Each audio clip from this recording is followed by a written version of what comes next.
नमस्कार। भारत की आज़ादी की लड़ाई में एक ऐसा भी आया जब सैनिकों को हुक्म मिला कि अपने ही निहत्थे भाइयों पर गोली चलाओ, लेकिन उन्होंने अपनी बंदूकें नीचे कर दी। आज हम बात करेंगे 1930 के किस्सा ख्वानी बाजार नरसंहार की, एक ऐसी कहानी जिसे हमारी तारीख की किताबों ने अक्सर भुला दिया है।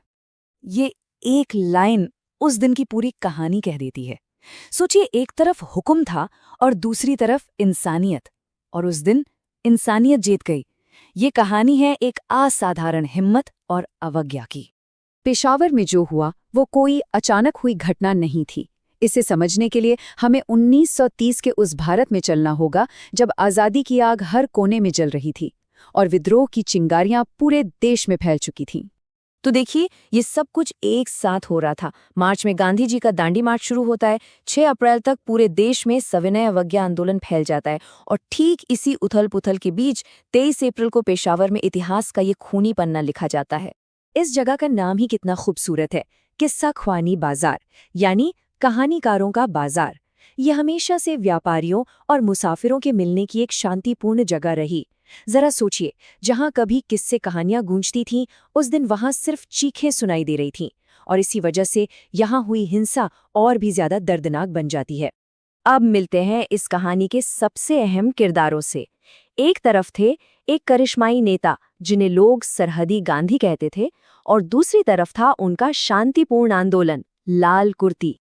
ये समझना बहुत दिलचस्प है कि 1930 में ब्रिटिश राज को एक नहीं बल्कि दो शक्तिशाली अहिंसक आंदोलनों से चुनौती मिल रही थी।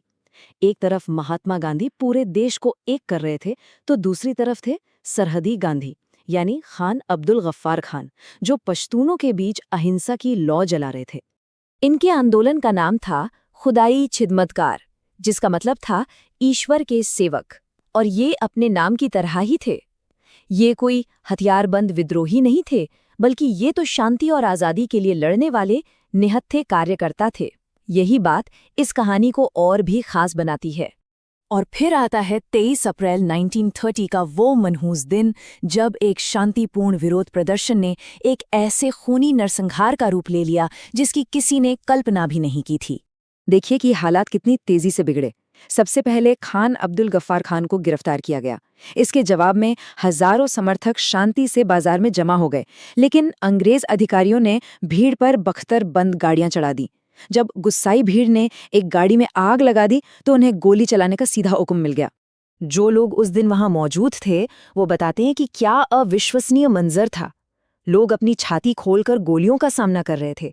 एक गिरता तो दूसरा उसकी जगह लेने आगे बढ़ जाता, लेकिन कोई भी 1 इंच पीछे नहीं हटा। इस भयानक त्रासदी के बीच हिम्मत और बहादुरी की 2 ऐसी मिसालें सामने आईं जिन्होंने इतिहास बदल दिया, एक सैनिकों की तरफ से और दूसरी आम लोगों की तरफ से। और फिर वो हुआ जिसने ब्रिटिश हुकूमत की नींव हिलाकर रख दी। रॉयल गढ़वाल राइफल्स के भारतीय सैनिकों ने अपनी अंतरात्मा की आवाज़ सुनी और अपने ही निहत्थे देशवासियों पर गोली चलाने के हुक्म को मानने से साफ इनकार कर दिया। वो जानते थे कि इसका अंजाम कोर्ट मार्शल और जेल होगा, फिर भी वे अपनी इंसानियत पर अड़े रहे। सरकारी आंकड़े भला कब पूरी कहानी बताते हैं। ब्रिटिश रिकॉर्ड्स ने मरने वालों की संख्या सिर्फ 179 बताई, लेकिन गैर सरकारी रिपोर्टें बताती हैं कि उस दिन 400 से भी ज्यादा निहत्थे प्रदर्शनकारियों को मार दिया गया था। उस दिन हिंसा का पैमाना इतना बड़ा था कि किस्सा ख्वानी बाजार की गलियां सचमुच खून से लाल हो गई थीं। इस घटना ने शहर और उसके लोगों पर एक कभी ना मिटने वाला जख्म छोड़ दिया। इस घटना ने आज़ादी की लड़ाई पर बहुत गहरा असर डाला था।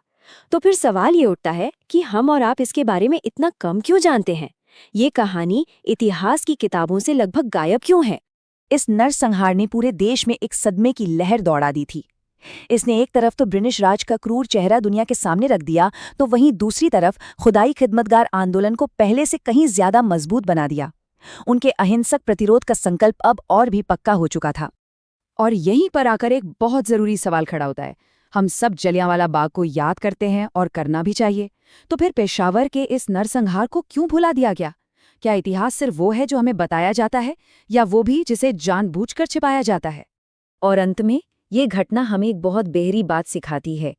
गोलियां और बंदूकें शायद इतिहास के पन्ने लिख सकती हैं, लेकिन ज़मीर और इंसानियत उस लिखे हुए इतिहास को बदलने की ताकत रखते हैं। पेशावर की कहानी सिर्फ हिंसा की नहीं है, बल्कि उस महान मानवीय भावना की है जो हर जुल्म और हर हुक्म से बड़ी होती है।